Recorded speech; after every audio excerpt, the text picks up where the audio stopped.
Welcome to VistaTalks, interesting discussions with interesting people from all around the world. I'm your host for today, Simon Hodgkins, and it's a real pleasure to be joined by Dr. Micheál Ó Duibh. Dr. Micheál, you're very welcome to the show. Thanks very much for being a guest here on VistaTalks today. Thank you very much, Simon. It's a pleasure to be here. Well, look, before we get into it, because I've got some questions I want to ask you, in particular around everything Irish and the Irish language side of things. But it would be helpful, Micheál, if you could maybe tell our audience a little bit about who you are, what you do, your background, your career, and your expertise, everything from TV and apps through to, you know, the nuances of the Irish culture and language. Tell us a bit about your world. Thank you very much. As you said, my name's Micheál Ó Duibh. My background, I suppose one could describe it as a healthy mix of working at an academic level, in a public sector level, and also in an advocacy role as well. If I were to start off with the academic aspect, I was lucky enough to attend Ulster University, where I was successful in achieving a degree and also a PhD with the university. The degree itself, it's not often most people talk about their degree, but the interesting part of it was that my own thesis or dissertation was on one of a well-renowned grammarian within the Irish language. So that may give your audience an understanding of my interest and love of grammar from a very early age. I then progressed to my PhD and then on into my more professional aspect of my life, both teaching at Ulster University and also with the University of Galway for a period of time.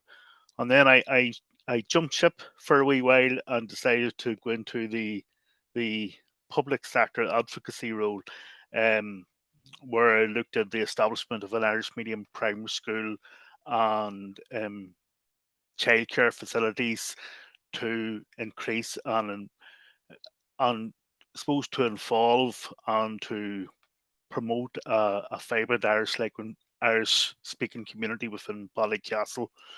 And then I was lucky enough to go into the sectoral body that deals with Irish medium education throughout the north of Ireland, and worked my way from a development officer up to the chief executive of the organisation. And I spent 5 years in the role as chief executive. And then I thought it's time to jump boat again, and that's where I am at the moment, with my own company. I'm the CEO and owner of the company.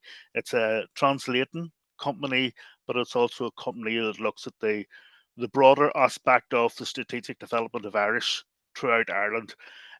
So it has a nice mix of looking at the bigger picture, and then what we do from the translation, localization aspect of it, using that in a way of actually developing the whole sector, the whole language, in a very nice way. It's something that it's a delight for me to do, even though I probably spend too many hours in front of the computer. I think we all spend too many hours in front of the computer, but thanks for giving us a bit about the background and the context. And obviously in your role today, Micheál, you're sort of steering Irish language competency. You talked about translation and localization. I know you've done a bit of work with VistaTech behind the scenes as well. And like, for our audience, again, maybe when you talk about the, you know, expanding the bigger picture, what do you actually mean by that? Give us an understanding when you talk about the bigger picture of the Irish language. What are you actually talking about there? Well, when we talk about a bigger picture, we look at um, the Irish language as a language that is spoken and live and vibrant throughout Ireland is under the movement and the growth of the language is moving at an unreal rate. It both within the native Irish language areas where Irish is traditionally spoken to areas outside, and that's throughout Ireland. But in order to cater for that, the Irish language, as far as we see it, needs to stay up to pace with other languages on a global basis. So we're not talking about Ireland just from an insular point of view, but also from a global point of view, that it takes its place amongst other languages throughout the world. Particularly with the status that it has within the European Union, and also status has within Ireland, and how it's viewed from a global aspect. So when we look at, and if we just take it from a purely translation, interpretive, localization point of view, um, there's a vast amount of vocabulary that's required in any language. A language will die if it doesn't keep on having its new words and then reinventing itself, and as every language should do. But in order to do that, and that's the beauty of the work and the projects and the clients that I work with, is that we're very much on the cutting edge of that. The newest, most up to date language trends, niche words that haven't made their way to the dictionary. It's ourselves that are looking at those, that aspect of it. If I give you a very simple example, the word to reply, to respond, and to I think reply, respond, and react. Where in Irish, there's one verb that covers the three of them. But in English and in other languages, you have to look at react, or a reaction means one specific thing. So does a response and a respond, and so does a reply. So you have to start thinking, well, here, how's the Irish language going to deal with that? And that's what we've been doing with the language, taking a specific verb, changing that verb, but keeping it that people still understand it, that it's not just a brand new verb, that it's something that is easily understood, but putting that aspect in, so you're really making new words, new verbs, but that they have a solid Irish language background. It's that type of innovation, that type of cutting edge that we love, and the linguists that I have get a lot of excitement out of. But obviously that goes through the whole vetting process, if you like. You can't just make up a word and hope that it flows. Um, you do have feedback from the audiences to ensure that it's a word that's liked, that will work. And again, there is that there to and fro, and it working in a very helpful and cooperative way with all other bodies that deal with the vocabulary aspect of the Irish language. Um, but that in itself, in my own organisation, involves an extensive amount of in-house training, and also there's an extensive amount of external training required in order that we can have an agreement in-house. So everybody's using the same words for the same purposes and the same reasons and the same meanings. But also that it's acceptable outside as well, and that there's a continuity. Even though a language should flow, it shouldn't have as many barriers. We shouldn't be restrictive, but at the same time, it's important that it's understandable. Um, and that's why there's the amount of certainly on a weekly basis I meet my team, but we're talking on a daily basis, sometimes at 1 o'clock at night, even though it's not welcome, the text message about language, about words, about how we deal with them. That's the exciting bit of it. And you'll find that once you have that love or a passion for a language, that there makes its way through every other language, and how you see it and how you view it and how you use words, um, with the sole focus on the person who's reading, and whether they're a learner, whether they're a person who decided I want to learn Irish from now on, to the native speaker. So you have that broad spectrum of people, and you have to be able to cater for all of them. And that's very much the challenge that we have, and the challenge that we're what we delight in every single day. But that's looking from a vocabulary point of view, that there's never a barrier, there's never a challenge that we can't overcome. Um, Especially when it's a minority language. So we will have the majority languages, if you like, leading in various words, but the Irish language itself is well capable and has the appropriate tools and ability to to use it to bring a bit of Irish into those words so that they're used in an appropriate way. And that's a very much a mixture of internal discussion, internal training, and external discussion and external training. So thank you for sharing that information, Micheál. It's really encouraging to hear about the passion and the growth and the velocity of the Irish language, so important, not just for Irish, but for many languages throughout the world. I wanted to ask you, though, about any unique challenges that you come across, whether it's you and the team at 1 a.m, or whether it's just in sort of your day-to-day or your career to date, because every language seems to has its own particular quirks and nuances and linguistic challenges, and particularly when we talk about language preservation and growth. Is there any challenges that are unique that spring to mind when I ask that kind of question compared to, say, other languages? Well, from what I can see, and unfortunately, my understanding would be in Irish, primarily in Irish and English, but also in Scotic and to a certain extent French. But from my understanding and discussion with others, it's usually very simple stuff creates the biggest barriers. For example, the word multiple in Irish. And one would think, that's a common word used in every other language, but it creates a lot of issues in Irish. Um, and uh, and I think that I've using the word Iru, which is a number of. Usually, when one thinks of multiple, they think a lot, but where multiple itself means it's more than one, but it can be 1,000, it can be three. Um, so there are various words in Irish that nearly get it, but don't get it 100%. And it's only recently, as a number of days ago, that I think we found a solution through discussions and proposals and things that I'd recommended um, to grasp that. And that's a simple, and that in itself gives you an idea, if you can think of the amount of times that the word multiple may come up in anything that you would be translating. And I see very much in the dictionaries that they've all struggled with it. Then there are other things which very much on the structural basis of the language, the vocative case.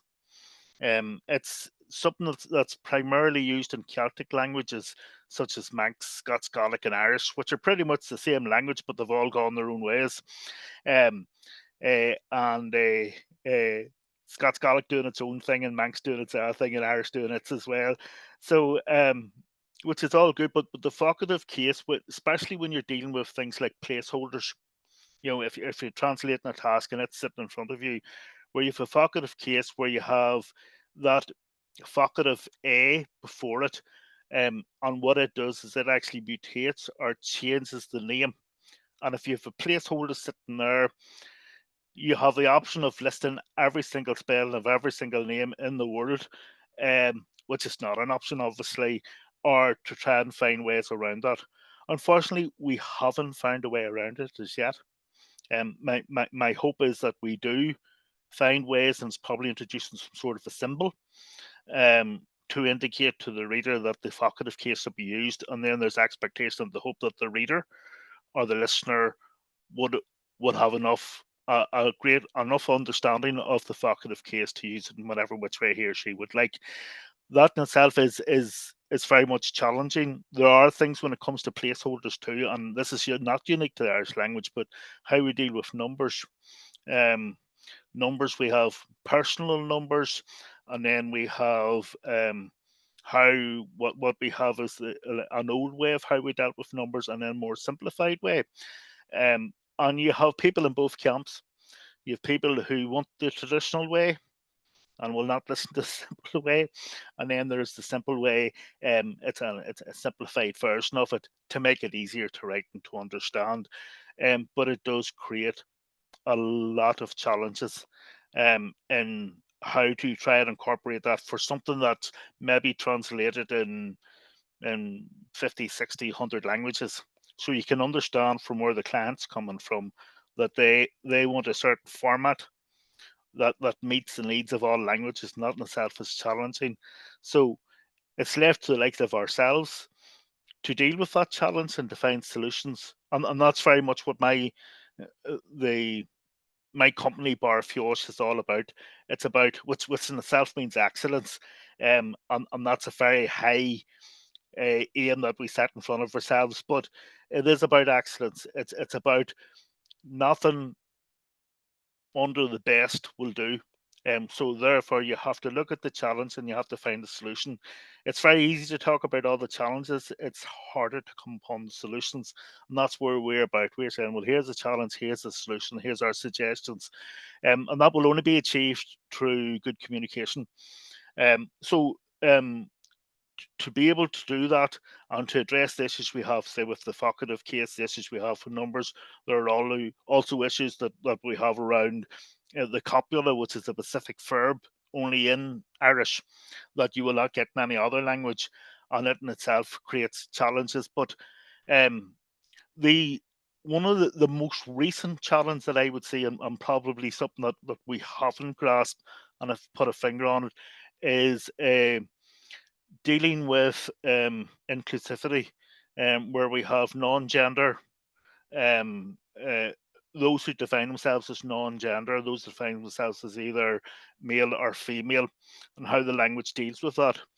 There was, if we take it back, um, it would have been rather simple to say, okay, right, we go by the grammatical gender of the noun. So it doesn't matter while we're talking about somebody who's non-gender, what their sex is that the the the the gender always refers to the noun, the grammatical gender. But things have moved from that, and now there's a tendency to look at the actual gender of the person, and because that shift has happened, that has created huge challenges in the language from where I can see. And there are, and that's where, if you like, a lot of in-house glossaries are trying to deal with it. Currently, we have an Irish language standard, and it's written so it's to give guidance for everybody, and it just hasn't covered it at all. Um, so it's very much of hoping that people will be happy with this. And to me, that's not good enough. It's not satisfactory.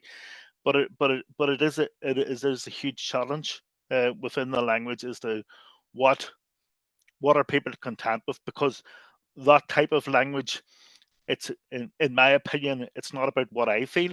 It's about what the people themselves who have that specific gender, or whether they're non-binary, whether they're non-gender, whatever they are.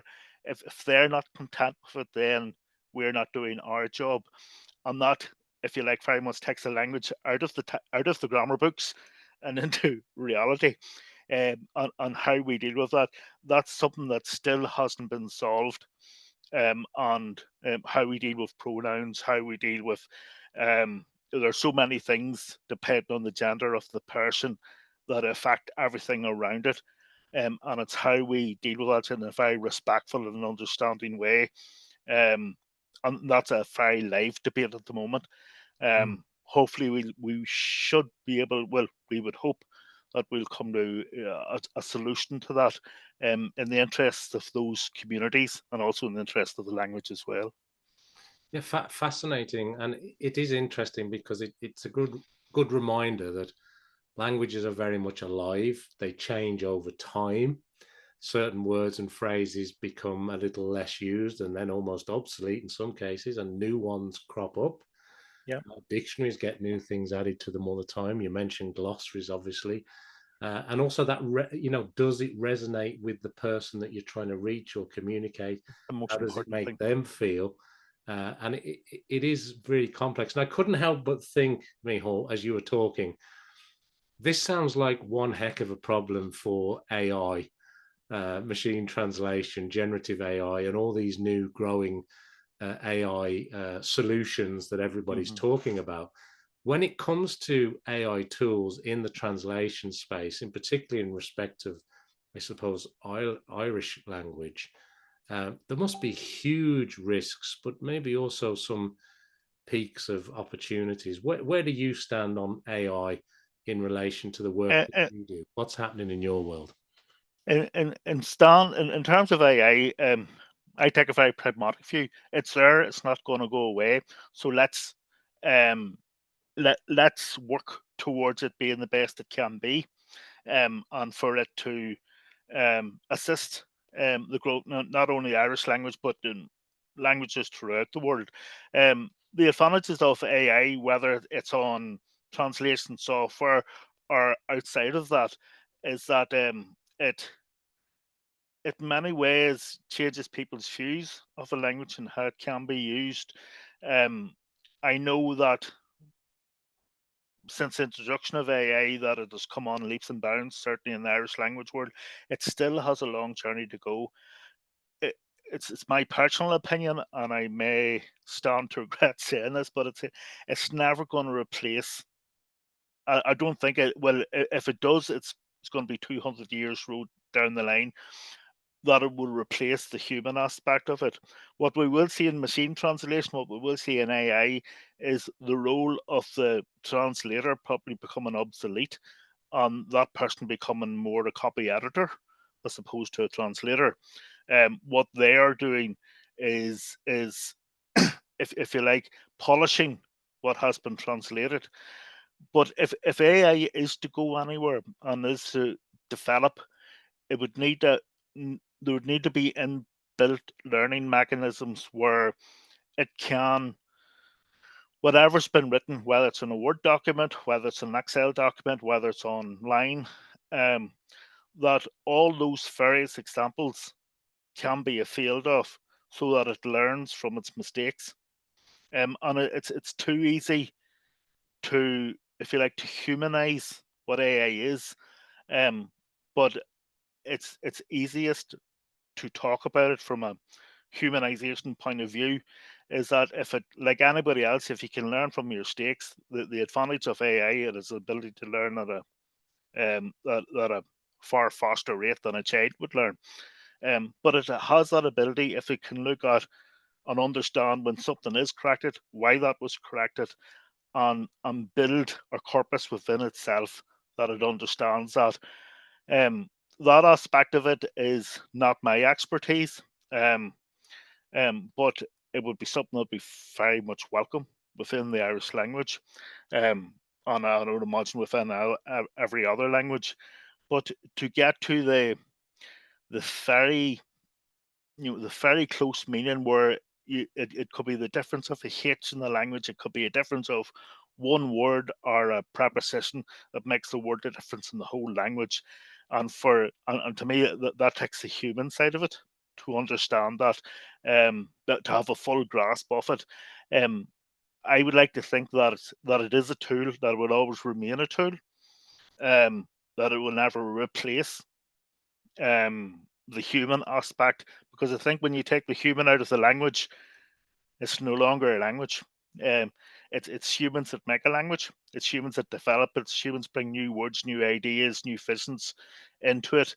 Take the humans out of the language, and do you really have a language?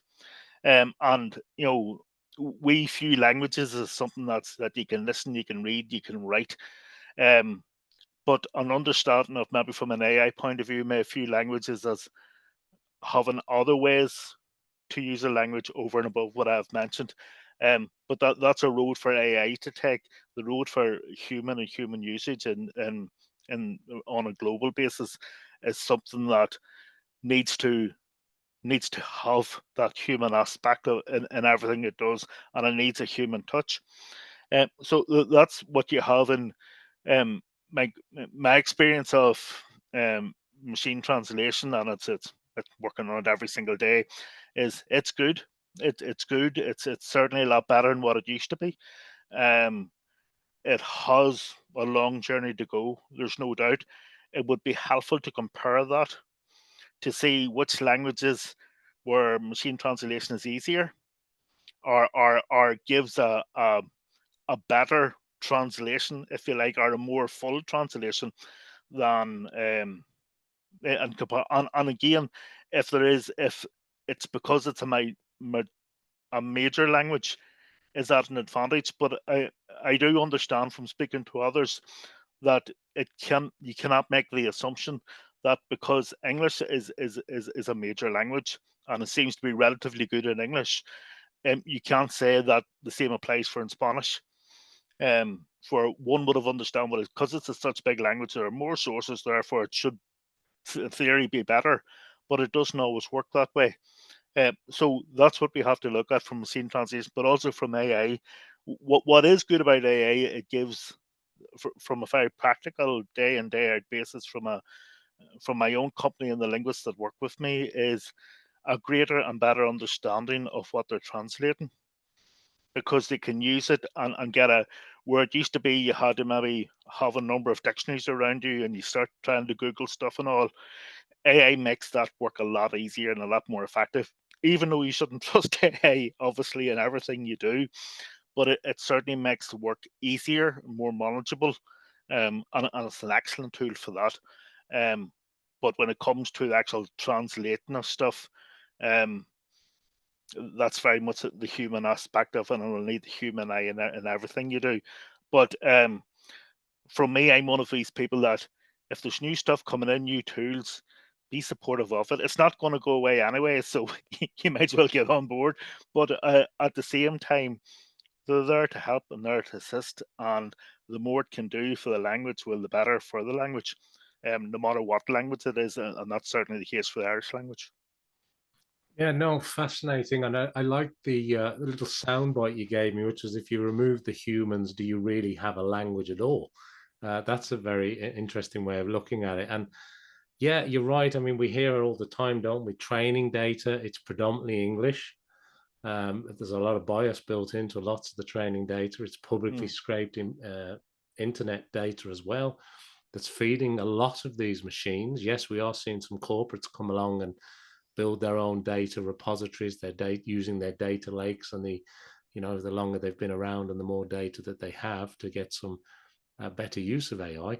But I also like how you frame it, right? Ultimately, it's a tool, but heavy on the human requirement, because Mm. ultimately that human expertise is really, really important. And you seem to have, if you don't mind me saying, Micheál, a longer view than many people about the success of AI, because you've said a couple of times, it's a long road ahead here, but it's a tool, we'll use it, and it is assisting right Yeah. now, but there's a long way to go, is what I'm hearing. Very much so.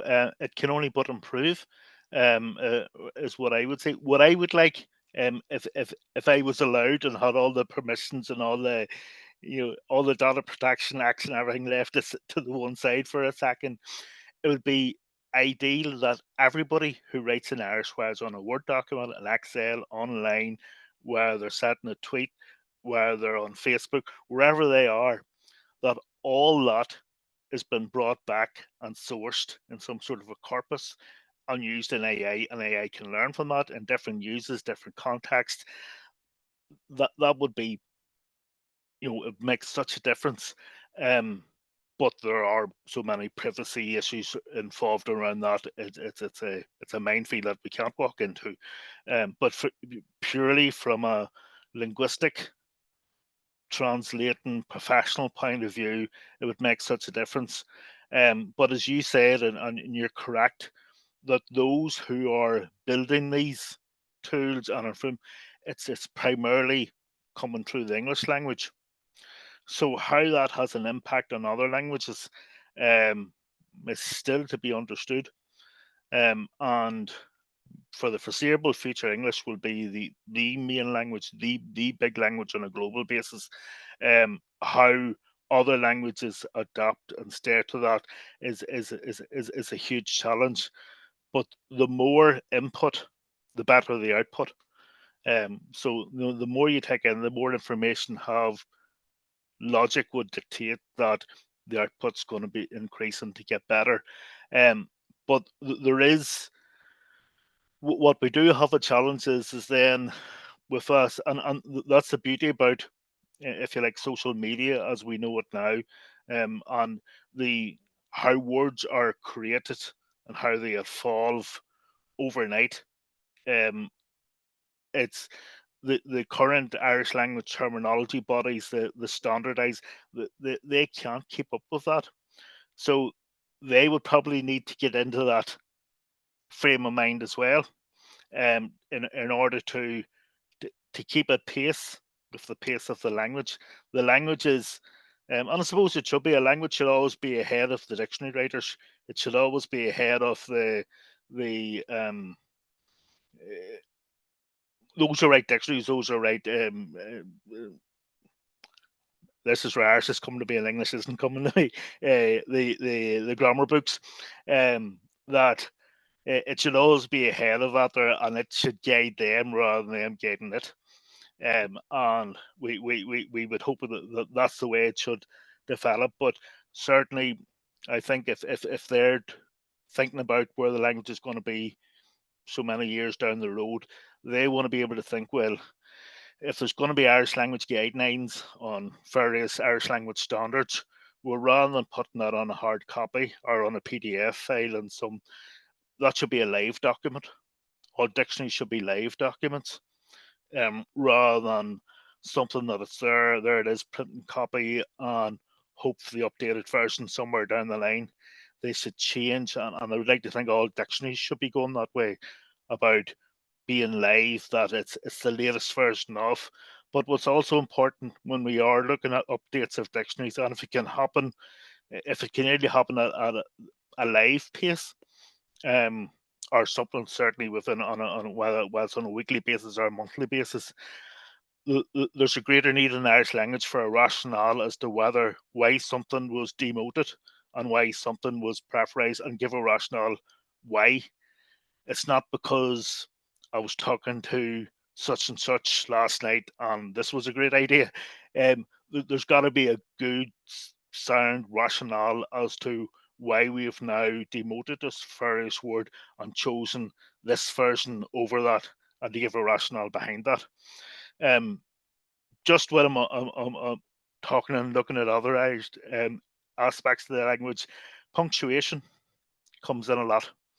That and I think that there's a great need for somebody to write a book on punctuation in the Irish language, how we deal with commas, how we deal with colons, how we deal with that, and they are different in the Irish language than they are over and above in the English. The things like the ampersand, where I would like to take the cherry on back in, which is the old Irish version of the on.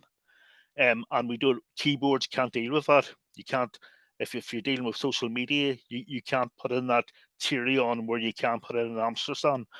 Those type of things that would make the language buzz a lot more. I would also think when we're talking about reducing characters, there used to be in the old Irish, you put it's like what's called a punk, but it's like a dot above the consonant which represented a H, and that reduces characters.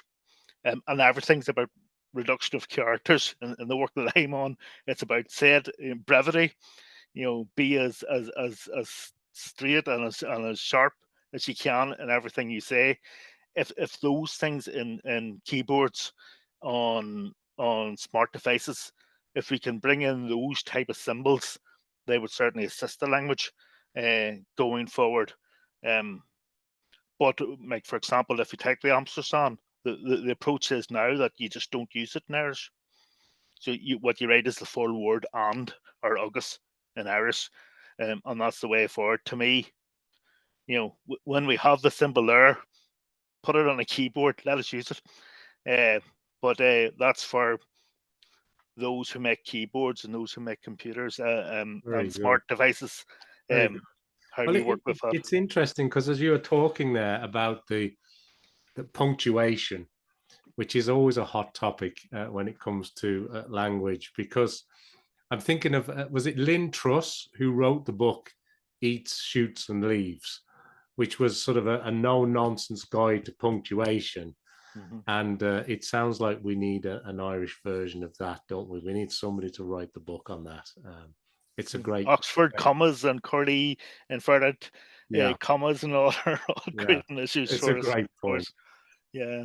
Well, look, I'm going to ask you one more question in a minute, and that question is going to be about, you leaving us with some parting thoughts, sort of a wrap up, anything we haven't touched on, or something you want to leave us with. But just as you were talking there as well, I just want to reflect on what you said about the more you sort of look under the surface level when it comes to the Irish language. There are so many gaps, really. I mean, it's great in terms of the work that we are doing and the growth and, encouraging people to speak and use Irish around the world. But also, from what you were saying, there's so many building blocks, particularly where language hits new technology, whether it's live dictionaries, whether it's training data, or everything in between. And that's why I think we come back full circle, maybe, to the importance of the human expert in that, isn't it, Dr. Micheál? So, look, Yes, I could talk to you. I could talk to you all day about it, but I'm sure you've got some views on that. And also, if you want to respond to that, please do. But also, leave us with some parting thoughts. Will you give us something to end on? I will. Um, on that point on the human aspect of it, what I would want people to do, what would help my work on a day-to-day basis, and would help lexicographers, is for people to speak the language. It's important, and speak it in whatever which way you want to speak it. Don't think that you have to have a grammar book sitting beside you, that anybody will think of you in any way. And I'm speaking out to native Irish speakers, those where Irish is their first language, the language that they were reared in. Those should be our leaders. It should be those people who lead where our language goes and how language is used, because they have that unbroken link that unfortunately the likes of myself, who was brought up where English being my first language, now Irish is my primary language and that of my family, unfortunately. But what we want is native speakers, because they have not only themselves but the community around them, the older generation and the younger generation together, and it's them who lead the language. There is a tendency within Irish speaking areas to just to throw in the English word, um, and that seems to be like a trend more than anything else. What I would what I would put a lot more value on is whatever modern words do come in, whatever new words come in, that if that came from somebody in a native speaking area, from children at primary school and post primary school, from them, it'll mean a lot more to them than them having to go to a dictionary to find what is theirs for whatever it is. It's those, that generation, that primary school age, that post primary age, should be leading the language, as opposed to um, hoping that they'll find the word in some dictionary made by somebody in some office in Dublin, um, where it maybe lost its context. It's not that it's not putting a huge it's not been onerous. It's about taking possession of your language and letting the language work for you rather than you working for the language. Lead the way in vocabulary, lead the way in how things are said, how the language evolves. Because they are the, if you like, the manufacturers of the language. What I would like to be able to do is whatever they say, then leave it up to the lexicographers to put that in print. But rather than it being, if you like, back to front, where we're and I was going to say inventing a word, and that's probably right, but a word's been made and hoping that it will run. To me, I would like to know it the other way around. Now, I was very unfortunate that I have a number of linguists who are native speakers, um, and I think they got a very strong feeling working with the work that we're doing. Is they have a responsibility in all of this as well, because it's that's how where language becomes natural, and where words stick is that if it comes from the communities rather than coming from some academic, meeting in somewhere, in some office somewhere. It doesn't have a relevance. It is relevant when the community speak it, and that's the importance of TV, the importance of social media, the importance of um, all smart devices, where communities, if they WhatsApp, if they text, if they voice note, if they do all of that through Irish, then the device itself is going to become smarter, and the community is going to become smarter, and you'll see a huge growth in words. And if I give you just one wee example of that, and what the difference it makes. The Irish for the word sip, to sip to close your coat is sip. But if you go to Tory Island, it's called an Crippa Raha, which means the running button. A running button. And to me, that's just 100% better than just saying, well, it's sip in English, so it's sip in Irish. Not that that's lazy, there's nothing wrong. And I'm not too sure of the etymology of sip, and it probably goes beyond the English language. But to have your Crippa Raha, that's nowhere else but Tory Island. And that's the way languages should go. That's, make up there's nobody in Tory Island saying, hey, or no, that's not in accordance with such and such a dictionary. They were making their own words, and that's the way a language should be. And for that, and that's where I would like, if there are that type of vocab, that's the vocab I want to see in translations, rather than words that may seem a bit fake or stale. Well, the running button is a great point to end on, Isn't it great? Micheál. Yeah, it's really good. Never knew that. Well, thank you so much indeed for being on VistaTalks today. We've certainly covered a lot of ground. It's been a pleasure to have you here. I just want to thank everybody who is watching or listening to us around the world. We certainly appreciate it. And I'm going to ask them to join me back here for another episode of VistaTalks, where once again, we'll be talking to some interesting people with some very interesting discussions. But thank you so much, Dr. Micheál. It's been a pleasure to have you as a guest on the show. Thanks. I appreciate it.